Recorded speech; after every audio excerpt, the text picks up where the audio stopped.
Hey everybody, welcome to Fantasy R&R. This is your host Ryan. And I'm Rob. And this is week 2 of Fantasy Football 2022.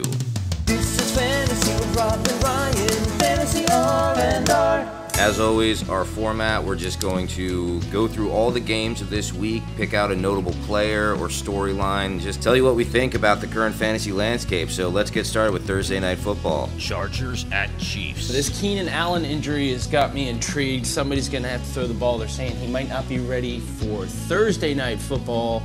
And I'm looking at Joshua Palmer. I think the dude's got some talent, and Herbert's going to have to throw to someone. It might be Joshua Palmer. For me, I'm going to select Gerald Everett here. I've been looking at him for a few years. I thought he was going to be more of a breakout candidate last season, if you listen to any of our other podcasts that have 10 views. But with Justin Herbert at the helm, I really think that Gerald Everett can take a step up this season as a top 10 tight end. And there's been a couple of disappointments this week. It's only week 1, but this guy's probably out there on the waiver wire, and personally, I think he's going to be just as useful, if not more heralded later in the season than that guy from Denver with the crazy last name and some of the other tight ends that we saw take a dump like Dawson Knox or Cole Kmet. So if you've got Gerald Everett out there on the waiver wire, I would think about picking him up just because of the QB. I mean, that's why you have Dawson Knox, right? Dolphins at Ravens. Yeah, looking at our guy, Rashad Bateman, had a nice touchdown. Got vultured on a couple, I guess, if you will. So hopefully, maybe we see a couple more. He's a downfield threat. He's got good hands. The guy needs to be trusted. Rashad Bateman, continue to start him with confidence. My big thing here is you could probably drop Mike Gesicki. We saw that there was something going on with him in the offseason training camp, whether or not he wanted to be on the Dolphins. We don't know about that behind-the-scenes stuff. I don't know if he was messing up in practice,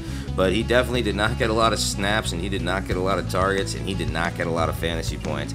I dropped him outright for Gerald Everett, previously aforementioned, and I think that's a safe thing to do. This is actually going to be my game of the week here, with Lamar Jackson coming off a 3-touchdown in the air, 1-interception performance, hits Bateman, Devin Duvernay a few times, albeit against the Jets, but another team from the same division. They're going to play the Ravens hard, and Tua looked capable and confident, but not outstanding. So I think this one's going to be more of like a down-to-the-wire kind of game, and it's going to go under the radar for some people. It should be a lot of fun. Jets at Browns. One of the silliest things you can possibly do is overreact to week 1. The Jets look like crap. I totally get it, but don't drop Garrett Wilson after week 1. I could see, the flash in the pan like a Jeff Wilson Jr. or something for the 49ers. I still wouldn't trade the upside of Garrett Wilson, especially once Zach Wilson comes back. Very similar to that of Joshua Palmer, as I was talking earlier. Bench these guys and let's see what they do. This is starting to look like the Patriots landscape, the 49ers landscape. I'm of the opinion right now that, your Jets RBs can't be trusted no matter how much volume they're really getting. Obviously, it's the Jets, and they're having a very hard time getting things going the last few years, but only 6 attempts for Breece Hall turned that into 23 yards on the ground, and the big thing here for him in the PPR format was the 6 receptions on 10 targets, but only 38 yards. Their offense just can't create any space, and it seems at the moment that Breece Hall is going to be your PPR darling. Michael Carter getting 10 for 60 on the ground with a couple of receptions and targets himself. I think he's probably the safer play, but if it were me, I would just handcuff Carter and Hall and bench both these guys. And on the other side of the ball here, I think you can always start Chubb and Hunt. Patriots at Steelers. Pittsburgh Nation, hear me roar. Give me Kenny Pickett. I've already seen enough of Trubisky. This is who he is. He is terrible. Back against the wall, guy is going to do absolutely nothing. There's way too much talent on this Steelers team. They need somebody that can pass the ball and spread the wealth, which is exactly what Trubisky can't do. Please give me Kenny Pickett. I say if you were in dire need of a quarterback situation, let's just say you whiffed on all the biggies and you want a diamond in the rough, pick up Kenny Pickett, bench him, wait for this guy to start because it's inevitable. Hey guys, a big storyline here that's starting to emerge in the NFL, and I would take note of it in your fantasy leagues. Kendrick Bourne. We know Mac Jones didn't have the greatest game. We talked about on a few previous podcasts about he just doesn't have those offensive weapons to make it through an entire game with a high-scoring offense for fantasy purposes. But Kendrick Bourne was not on the field very much, and everybody was a little confused as to why. Robert Kraft, the owner, noticed it. Bill Belichick comes out, and he's putting all of his support behind Bourne. There's a little bit of a rumor Kendrick Bourne and Matt Patricia are having a feud, and that's why he was taken out of the game. Maybe he was a smidgen late to a meeting. Kendrick Bourne comes in very late into that game in the fourth quarter, gets a bomb on one target, one reception, 41 yards. He's obviously the most explosive playmaker on that team. So if we're going to see any chemistry with Mac Jones and the Patriots offense going forward, you're going to want to keep your eye on Kendrick Bourne on your waiver wires, as he can emerge as the wide receiver one top target in New England. Colts at Jaguars. Everyone's favorite James Robinson seems to be back. Had a big week 1 against the Commanders defense. I want to see it again. I believe he's going to be up against a little more of a stiffer defense with the Colts. We don't know really what Etienne's game looks like right now.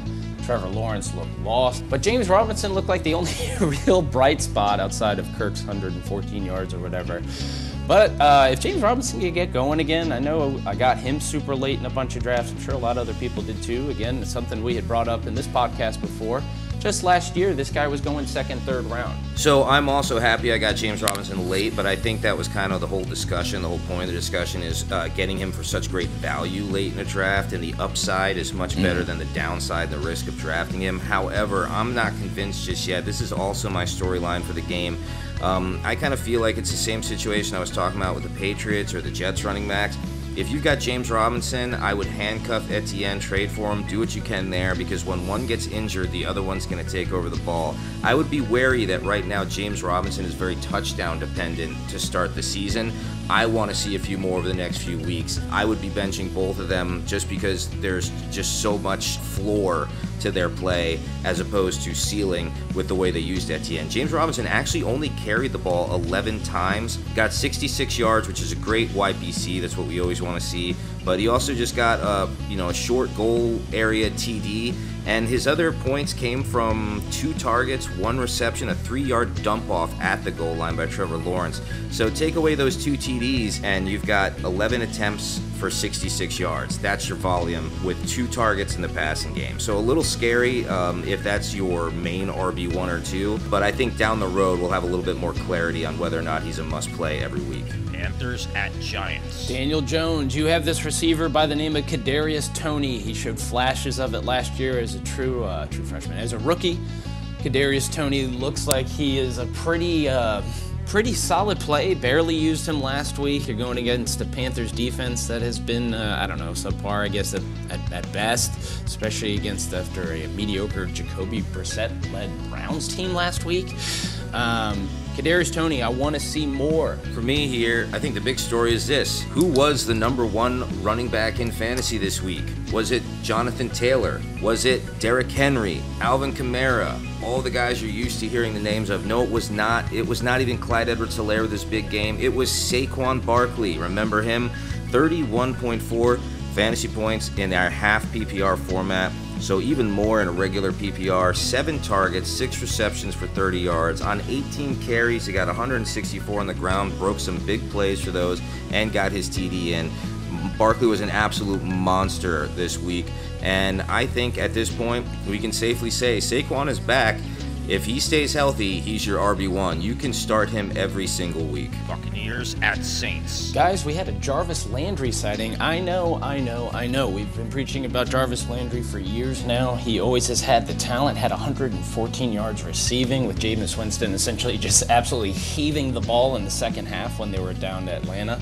Could Jarvis Landry be a thing? Could be interesting. Michael Thomas saw his fair share of snaps, catches, and touchdowns as well. Saints could be an interesting dark horse team this year, especially if Jameis Winston can finally see. In fact, you might even be able to scoop him up and consider putting Chris Godwin on your IR, or potentially dropping him depending on the news that comes out surrounding him. He limped off the field in that Bucs game, and apparently he has a hamstring injury to the same leg he had his ACL tear on. So we've heard that he's going to be okay. It's not a big deal. Most reports coming out preliminarily are saying that he's going to be out 4 weeks. So my personal opinion is Chris Godwin was probably a good draft steal for a lot of people. But if this injury lingers on for 3 to 4 weeks, I could say you could safely drop him. Maybe he's a playoff winner for a few people late in the season, but there's no reason to hold on to a roster spot all season for this kind of situation. Tom Brady and the Bucs offense does not look quite as powerful as it did last year. Commanders at Lions. Going from one Penn State receiver to another, Jahan Dotson of the Commanders looked good against the Jags. Not really saying much, but he does have 2 touchdowns. Very good hands. We were talking about him earlier this year. I drafted him everywhere I could. You know, they got Scary Terry. He's going to more than likely be double covered every single game, and if Dotson can prove himself, run the routes that he has done all throughout his Penn State career, and catch the ball the way that he can, I am almost more than positive in his career in college had one of the most successful catch ratings in all of Penn State history. This guy is going to be really, really good, and I want to see it again. DeAndre Swift, obviously, big story from this week, put up a ton of fantasy points. We kind of knew this was going to happen. He was also a good value running back for where he was drafted. I mean, albeit a little bit higher this year than last year. It looks like it's paying off so far. We saw Jamal Williams actually vulture a couple of those opportunities and touchdowns from DeAndre Swift, so you can only imagine if he wasn't in the way what would be happening. However, that's real story here is DeAndre Swift is your running back 1, he's your running back 2. You could start him every week and expect that same level of production. He's always had a great wide PC, so I mean, I would just expect going forward that he's going to be involved a little bit in the passing game, mostly going to take the bulk of the carries, but he's an RB5 even with Jamal Williams sitting there vulturing. Williams is going to be a good handcuff for you guys out there that see him on the waiver wire. Seahawks at 49ers. Yeah, I don't know how much more I can watch of Trey Lance. I think this guy really is not that good, and I really believe that's why the San Francisco 49ers went and signed Jimmy G to that extra year. A security blanket, if you will. You know, we talked about Deebo Samuel this year, thinking he'd have to take a step back. Brandon Ayuk, you know, was a nice little, like, kind of dark horse, whatever, sleeper, whatever you want to call, early in practice and even preseason. It looked like Trey Lance was looking good. I kept seeing these articles, these passes, and then the real shit happens week 1, and he looks horrible. Yeah, this game, all that really needs to be said is Drew Lock sucks so bad that Geno Smith is better. Falcons at Rams. Hey, Cam Akers, thanks for the donut. Big story to take away after week 1 going into week 2 is Kyle Pitts is the Pitts. I mean, he was just not worth being drafted that high. Probably right after Kelsey and Andrews in some situations. Maybe Kittle goes first. But he's not going to be the savior of that team. However, Drake London, which been kind of saying for months now that this is going to be the main target on the Falcons. We just need to see the Falcons QB game kind of change a bit. It looks like he's already going to be the star on that team. So if you got Drake London, you have the #1 target on that team right now. Desmond Ridder comes in later this season. Maybe it jumpstarts the offense even more. But they don't really have much of a running game except for Cordero Patterson, who's more of a jackknife, Swiss Army knife kind of player than just a running back. So they're going to use him like a tall fullback to bruise the middle, and they're going to use him to swing out and catch some passes. Right now, Drake London's going to be your main wide receiver target for those of you who don't have Cordero Patterson. Texans at Broncos. It was Jerry Jeudy we saw predominantly get the targets, the catches, the yards, and the touchdowns. Cortland Sutton, are you there? Broncos are going to have to totally throw away the playbook after Monday night's game against Seattle. They looked horrendous, and they're playing a Texans team that essentially shocked the Colts and got a tie. I'll tell you right now, if the Broncos lose to the Texans and start 0-2, man, a lot of people are going to be talking about Russell Wilson. You have to wonder, is Russell Wilson on the way out of essentially, you know, what Russell Wilson normally does? There was no reason for them to lose that game against Seattle, and I believe that Cortland Sutton needs some more targets. It'll be interesting to see what they do. And hey, stop fumbling the ball within 5 yards of scoring a damn touchdown. I just want to go forward with, like, if for all of you out there is having problems with the QB landscape, for me the big story here is Davis Mills looking good on the Texans. Yeah, he lost a fumble but didn't throw any picks. He got a couple of touchdowns in the air, and he's not working with much. Almost throws 250 yards passing, which I've seen this last year. He's like always in that realm of 250 to 300 yards, so he's a productive quarterback. He just doesn't have anybody to work with. There's Nico Collins there. There's You know, he's got Brandon Cook still, but Damian Pierce and Rex Burkhead weren't doing much in the backfield. That's a little concerning. And the Houston Texans are just bad. They went up against a tough Indy defense, and he did this. He's going up against Denver this week, who didn't particularly look great against the Seahawks with Geno Smith. So I'm thinking, just to throw this out on a limb, Davis Mills might be a better option on the bench for people other than Tua or Justin Fields or Trey Lance. I think this is somebody that once they start putting some weapons around him could be a great backup quarterback for a few years. I hope the Texans stick with him. Cardinals at Raiders. A lot of speculation about Kyler Murray all offseason. We know about everything. It's extension, him pouting, being a little baby. Totally gets dismantled against Kansas City. In the first half, Kyler was essentially like non-existent. And the second half kind of came alive through the 2 touchdowns. Be interesting to see what we see out of Kyler Murray against the Raiders, who, for the most part, kept the score down against the Herbert-led Chargers. And I believe Justin Herbert's, of course, a better quarterback than Kyler Murray. So it'll be interesting to see how Kyler does this week. So the Davante Adams show once again hurts the team and hurts your fantasy roster. Derek Carr and Davante Adams, old teammates. We knew that Davante Adams would still be a productive player going into this year. We just thought maybe he'd take a dip and Carr would take a little bit of a notch up. Carr did not. Carr looked like Derek Carr throwing tons of picks. Davante Adams looked like Adams getting most of the work. And my concern here is that, guys like Hunter Renfrow put up 3.6 points in our league.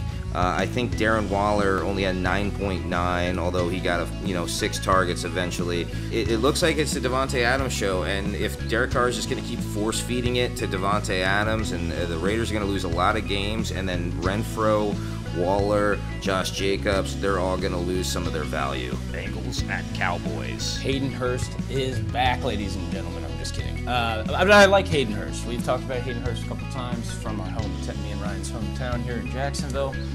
And it looks like the Bengals might have themselves a nice little tight end. I think he scored in most leagues that I saw about 9 points. T. Higgins is going to be out this week, so he should see more targets. This is a big, able-bodied tight end that I think could surprise some people. I mean, do you start him this week against the Cowboys? Maybe, maybe not, depending on how bad you need a tight end. But I definitely recommend getting Hurst anywhere you can. I woke up and had waivers in for him this morning and picked him up where actually I didn't have a waiver in for him. So Hayden Hurst, take a look. If you need a tight end, that might be a nice, sneaky little pickup. So the Bengals defense has burned me a couple of times last year. They always end up a little bit middle of the pack when you think they're going to have a big breakout game. But this is a week to start them one more time. With the loss of Dak Prescott on the Cowboys, the Bengals are going to be a meaningful defense for this week. Give them one more stream and see what happens against Cooper Rush. Bears at Packers. I'm sticking with the tight end in this game here. If you didn't happen to catch it, the Packers didn't score a lot of points last week, and you're going to believe it that Aaron Rodgers is not going to put up with that all season long. I guarantee you this dude's going to be slinging this game against the very suspect Bears defense. I think Robert Tonyan could be an interesting play. Yet again, another tight end that I'm sure either wasn't after it was drafted very, very late. I wouldn't read too much into the Bears' performance, or even San Francisco for that matter. The field was very bad from weather at Soldier Field. So if you had some issues getting production out of David Montgomery, Darnell Mooney, Cole Kmet, or Khalil Herbert in the backfield with David Montgomery, I just wouldn't look too much into it. Justin Fields was okay given all of that soggy field. They even got in trouble at one point, unsportsmanlike conduct penalty from the placeholder trying to mop up the field. That's how bad it was. So just temper your expectations from this last week, but continue to start guys like David Montgomery. Titans at Bills. I bet you forgot that Robert Woods was on the Titans. I think we all did. And so did Ryan Tannehill, the infamous quarterback that we all love, back against the wall. You know he's going to throw a pick. Robert Woods, I think, had 1 target, 1 reception for like 13 yards. Will that increase this week against the very, very, very, very good Bills defense? Who knows? But Tannehill's going to have to make a throw somehow, some way. So this is going to be an interesting thing going forward. This is why I didn't really want to draft Derrick Henry too high. I would have rather gone with players like Justin Jefferson, who I can guarantee some PPR action out of. Dontrell Hilliard, the backup, did almost all of the receiving work. Henry just went for 82 yards and got TDs vultured by Hilliard.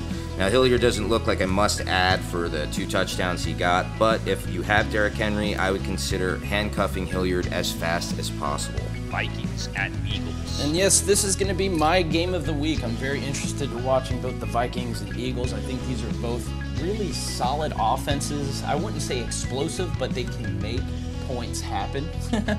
If that makes any sense at all. Miles Sanders, I've been preaching about this guy for years now. Finally had a good game. Thing is Boston Scott had a touchdown, and Kenny G himself had a touchdown as well, so kind of obnoxious all over the place. And will a true RB1 come out of Philly? That's the question I'm proposing here for my game of the week, and I'm hoping it's Miles Sanders. It'll be very interesting. All right, Justin Jefferson's definitely going to be a top 3 pick next year. This is the new Antonio Brown. I wouldn't even question it. You see one of these running backs on there next year that you think is supposed to go number 1, ignore it. Look to Justin Jefferson. As long as he's with a good quarterback, he's going to be the new guy putting up 1,000 yards for the next 5 to 6 years. As usual, Kirk Cousins somehow finishes top 10 after week 1, so if Cousins is out there on the waiver wire, which isn't likely anymore after last year and the start of this year, I would not stream him any longer. If you're the guy with Justin Jefferson, stick Cousins on your team and get some tandem TDs. And that's going to do it for our Week 2 preview. Once again, this is Rob and Ryan with Fantasy R&R. We will see you next time.